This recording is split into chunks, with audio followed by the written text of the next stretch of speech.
নমস্কাৰ প্ৰিয় দৰ্শক আন এটা গুৰুত্বপূৰ্ণ ভিডিঅলৈ আপোনাক আন্তৰিক স্বাগতম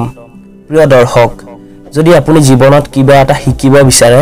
তেন্তে আমাৰ এই চেনেলটো সাবস্ক্ৰাইব কৰি লব আজি আপোনাক আপোনাৰ জীৱন সংগীৰ কিছুমান ব্যৱহাৰ আৰু আচৰণৰ কিছু তথ্য আপোনাক শেয়াৰ কৰিম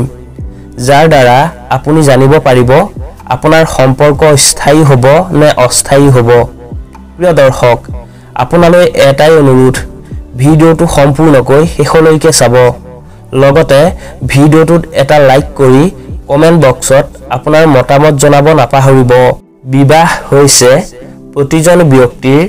জীৱনৰ এক বিশেষ মুহূৰ্ত কিন্তু কিছুমান লোকৰ বাবে কেইদিনমানৰ পিছত বিবাহ বিৰক্তিকৰ হৈ পৰে এনে পৰিস্থিতিত কেতিয়াবা স্বামী পত্নীৰ মাজত এই সম্পৰ্ক সোনকালে অন্ত পৰে ইয়াৰ বাবে কিছুমান বিশেষ আচৰণ আৰু সংগীৰ বস্তু নিৰীক্ষণ কৰি বৈবাহিক সম্পৰ্ক কিমান দিন চলিব তাৰ উত্তৰ বিচাৰি উলিয়াব পাৰে 1 যদি কাৰোবাৰ সংগীয়ে বেছি সময় নিদিয়ে যদি অনবৰতে আঘাত কৰি থাকে লগতে পত্নী অথবা স্বামীৰ এজনে কথা পতাৰ পৰা বিৰত থাকে যদি সময় অতিবাহিত কৰিব নিবিচাৰে আৰু যদিহে বিবাহ বিচ্ছেদৰ পিছত জীৱন কেনেকুৱা হয় কল্পনা কৰিবলৈ আৰম্ভ কৰে তেন্তে সাৱধান হোৱাটো উচিত কিয়নো এনে সময়তে বৈবাহিক সম্পৰ্কত ফাট মেলা আৰম্ভ হয় 2 যদি সম্পৰ্কত কোনো সংগীয়ে বিবাহ বিচ্ছেদ হোৱাৰ বিষয়ে কল্পনা কৰি আছে বা বিবাহ বিচ্ছেদ হোৱাটো সঠিক নে কি তাৰ পিছত জীৱনত কি পৰিৱৰ্তন আহে সেই বিষয়ে চিন্তা কৰা আৰম্ভ কৰিছে তেনেহলে বিবাহ বিচ্ছেদ হোৱাৰ বাবে মনত কি চলি আছে হেয়া বুজি লোৱাটো ভাল এনে পৰিস্থিতিত সাৱধান হোৱা উচিত আৰু তেওঁৰ সৈতে মুকলিকৈ কথা পাতিব লাগে 3 যদি সংগীজনে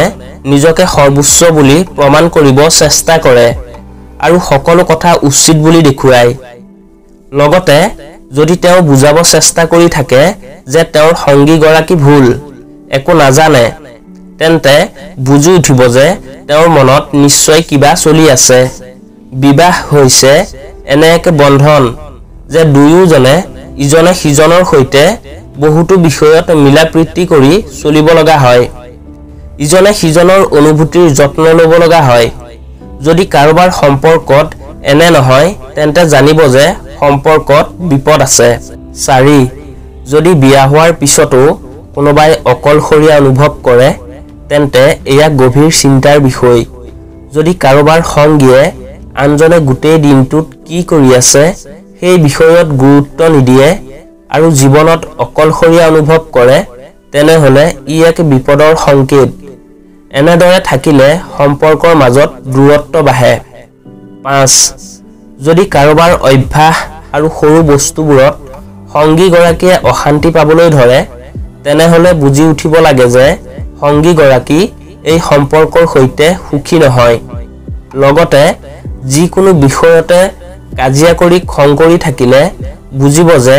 সংগীৰ সৈতে বেছি দিন থাকিব নিবিচাৰে প্ৰিয় দৰ্শক আশা কৰিছো এই ভিডিওটোৰ জৰিয়তে আপুনি কিছু নজনা কথা জানিব পাৰিলে